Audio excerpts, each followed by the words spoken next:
Grati-Tuesday. David Bowie, Let's Dance playing for you there. And, well, I wouldn't mind a dance this morning, but not with you, Tom, but with our lovely Rev Sophie. Good morning.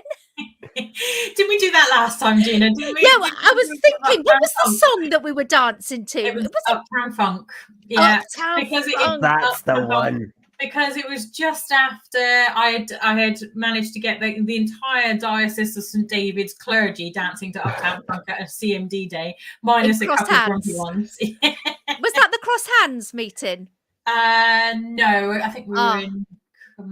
I can't remember where you were now, but I was thinking it was Gangnam Style, and we were like, no, I don't know if it is. Uptown Funk. Yeah. Although Gangnam Style is equally as much fun, although I haven't really quite got the whole, the horse bit, and then the bit where he does the legs side by side. I haven't really quite got that yet, but I'll work on it. Maybe we'll try that next time. Well, that's just reminded me of something actually, Tom, because we are going to be going to the Pembrokeshire County Show, and you're going to be joining us as well. I know we're going to talk more about this as we go through this morning. But what time is our morning workout, Tom? 9 o'clock. We're going to be joined by Charlotte Neal, and we've got to get ready. The first show's at 9:30, so between 9 and 9:15, we're going to have Charlotte Neal there getting us ready and raring to go for the day. So bring your daps. Oh, how exciting! Yeah, leg warmers. Get looking the part. Proper 1980s. That's the plan. Jane Fonda workout in a lycra suit. Oh, it's giving me ideas. I'll be sure to put my lycra leggings on. But Callum's going to be there tomorrow. He's commenting on our Facebook. Gina and Tom, I'm going to be there tomorrow, so hopefully we'll have him bouncing around as well and having a good old morning stretch. And of course, before then, Sophie, you're going to be joining us as well. Yeah, I'm going to be there with you guys on the stage from 8 o'clock tomorrow morning, apparently. It's very exciting. I'm quite excited about this. Father Neil is equally as excited about this. And I don't know what sort of mischievousness we might get up to, but you never can tell with me and Father Neil. So you'll have to come and watch us to find out. You will indeed. And in fact, Father Neil's been in touch. It is Grati-Tuesday this morning, and Father Neil has said that he's grateful that today is the 4-year anniversary of the first time the Reverend Sophie and I met at the Pembrokeshire Show. That is amazing. I didn't know that. I mean, I knew we'd met at the Pembrokeshire Show, but I wouldn't have remembered that it was exactly 4 years ago today. So that is amazing. Well done, Father Neil, for remembering that one. That was fantastic news. It was it was just one of those moments where you just click, when you know you're going to get on with a person, and Father Neil is that person. Yeah, he's a bit of a star, bless him. It's so lovely. We've had some other Grati-Tuesdays in this morning. Maria and Emily Sky are grateful that they got to. Well, Emily had a tour of the studio yesterday. They won the prize for Guess the Song last month as well. We're still playing that actually. You've got just over 15 minutes to get your guess in. And we've got some people grateful for new family members that we just we covered in our celebrations, Gina. We have indeed. Michelle and Philip Urquhart of Pembroke are celebrating a brand new, beautiful granddaughter. So congratulations. And grateful on this Grati-Tuesday. So Reverend Sophie, have you got a Grati-Tuesday message for us or something for us to reflect on? I have indeed, yes. So I've been thinking about this morning. I have been very grateful for being a mummy in this last week, and it just so happens that today is also the day that we celebrate Mary, mother of Jesus. So I just thought I would talk about being a mum a little bit. In this last week, my middle daughter has taken me away on a trip to London, which was very, very exciting. We got to see the Phantom of the Opera, which I saw before when I was much, much younger, probably about 20, 25 years ago. But we went to see it again, and it's just every single time I see it, it's just phenomenal. And I really would, if you're going to go and see a stage show, go and see the Phantom of the Opera, because it was amazing. Of course, Tom is a bit of a stage man himself. He likes to do a bit of dancing about on the stage, doesn't he? And a little bit of singing and a little bit of acting. So, when are you going to be in the Phantom of the Opera? That's what I want to know, Tom. Are you going to be the next Phantom? I would say, Reverend Sophie, he's more likely to be on the stage version of the Barbie movie because he thinks himself as Ken. He says, "I'm just Ken." Well, I don't know that, but I don't know that much. I'm Knuff. I know that much, but I don't know if I'm actually Ken. I need to sort my hair out if I'm Ken. So yeah, I'm eternally grateful for being a mum. I'm eternally grateful for my own mum, and for those people in my life that have been a mum to me as well. So the people that we stayed with in London have been long been friends of mine, and they've always been that. When my mum and dad moved away to Wales and I was still down in Salisbury, they were there with me, and Judith would always be there as an extra mum if I needed her. And I just feel like mums need a good shout out sometimes, don't we?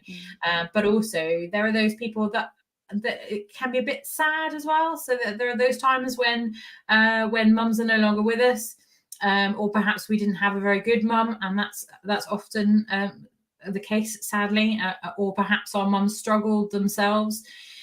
So there's all sorts of things going on with mums, isn't there? And it sometimes can be a tricky relationship. But Jesus's mum, Mary, I'm reminded of her, as I said, because today it is the day that the church celebrates Mary. And regardless of where you sit with Mary, she was the mother of Jesus.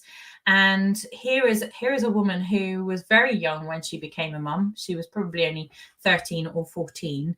And of course, now we would shirk at that. But actually, at the time, that was probably quite normal. So it wasn't unusual.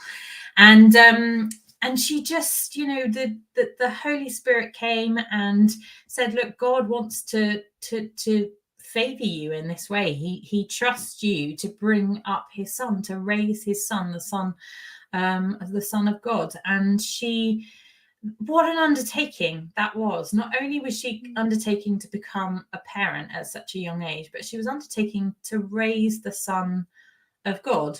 And that is an amazing thing to do. And here is this woman who gave up. She could have put her life in danger as a result because of the time. So she could easily have been stoned to death as a result of her having been made pregnant out of wedlock. So undertaking that, it was putting herself in danger. And then she raises this boy up to be the man that he was supposed to be, and then watches him die on the cross. And I'm like, wow, what an experience, what a thing to give of yourself. And often I think as mums, we do, don't we? We give of ourselves all the time. I saw a post on Facebook this morning. It was a picture of a mum crying as she's protecting her children. And that's what good mums do, isn't it? We shelter our children, we protect them from the storms, we protect them from all of that stuff going on in life, and we do absolutely anything we can for them, even if sometimes that means sacrificing our own selves and the things that we want to do, in order to be able to do that.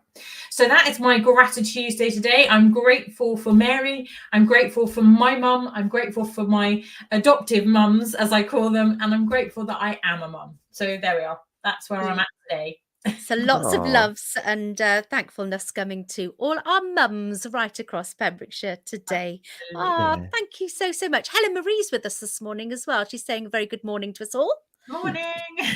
She sure is. And well, a big shout out to the mums. Gina, I'm sure that you resonate with some of those messages there as well. Oh gosh, yes. Yeah, with children. It's just a big taking, isn't it? And you just cutch them in. I've got wings, I say. So each arm is a wing, and they've got to go into the wing. That's what I said to my kids. You're coming under the wing. But I've got 3 children, so I can only have 2 children under wings at the same time. Oh, no, a great big shout out to all the mums and those in mum responsibilities. And as you say, those adopted mums as well. They're the ones that they've just got that extra guiding eye on you, haven't they? And they don't necessarily ask, they just do.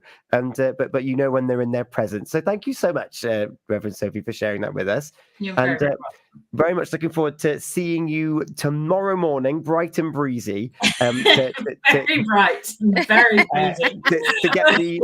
To get the county show underway. I'm so excited. The anticipation is very much building, and the fact that we get to be part of it is something that's truly quite special as well. And a great big celebration here for Callum as well, Gina, before we go. Oh, Callum has been to Buckingham Palace and saw Prince Edward as he collected an award in London. Oh, Callum, congratulations to you. Well done. In fact, we'll give him one of these as well. Yay! There you go. A big old cheer. We're going to have a bit of Westlife, a bit of madness, and a bit of Niall Horan play for you now. Gina, there's only 10.5 minutes before Guess the Song closes. Yep, head over to our Facebook page, Pure West Radio, guess the song from the emojis. You got to be in it to try and win it. One name will be going into that main prize draw at the end of the month. Love it. Sophie, see you tomorrow morning. See you tomorrow, guys. Take care. Bye.